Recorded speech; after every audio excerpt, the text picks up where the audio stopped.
গত ৫ আগস্ট ছাত্র জনতার প্রচণ্ড জনরোষে প্রধানমন্ত্রীর পদ থেকে পদত্যাগ করে ভারতে আশ্রয় নেন আওয়ামী লীগের সভাপতি শেখ হাসিনা। তারপর দলের নেতাকর্মীরা অনেকেই রয়েছেন আত্মগোপনে, আবার কেউ কেউ পালিয়ে বিভিন্ন দেশে চলে যান।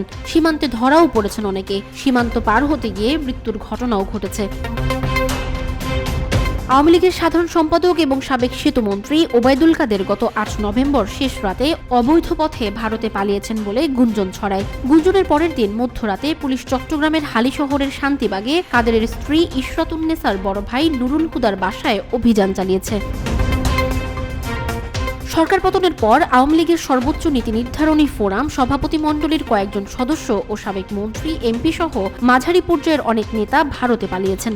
এদের মধ্যে ওবায়দুল কাদের ভারতের কলকাতায় পৌঁছেছেন বলে শোনা যাচ্ছে। তবে এবার গুঞ্জন ছড়িয়েছে অবৈধভাবে সীমান্ত পার হয়ে ভারতের আসাম রাজ্যের রাজধানী গুয়াহাটির একটি হোটেলে অবস্থান করছেন তিনি।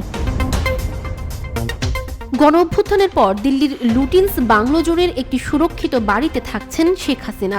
ভারত সরকারই ওই বাড়িতে তার থাকার বন্দোবস্ত করেছে। বিশালাকার সেই বাংলোতে সাধারণত ভারতের মন্ত্রী, জ্যেষ্ঠ এমপি ও ঊর্ধ্বতন কর্মকর্তারা থাকেন। মর্যাদা অনুসারে শেখ হাসিনাকে সেখানেই থাকতে দেয়া হয়েছে। ভারতীয় সংবাদ মাধ্যম দ্য প্রিন্ট এক প্রতিবেদনে এ তথ্য প্রকাশ করেছিল। গুয়াহাটি থেকে কাদের শেখ হাসিনার সঙ্গে সাক্ষাতের চেষ্টা চালিয়ে যাচ্ছেন বলে গুঞ্জন রয়েছে। গুয়াহাটি থেকে তার সঙ্গে যোগাযোগ সহজ বলে তিনি সেখানে থাকার ব্যবস্থা করেছেন। ভারত ও বাংলাদেশের কয়েকজন ব্যবসায়ী সহ সংশ্লিষ্ট একাধিক সূত্রের সঙ্গে আলাপ করে এ তথ্য জানা গেছে।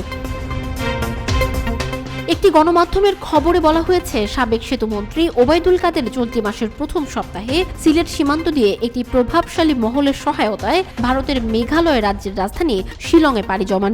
তিনি সেখানে ২-১ দিন অবস্থান করেন, পরে আসামের গুয়াহাটিতে আশ্রয় নিয়েছেন।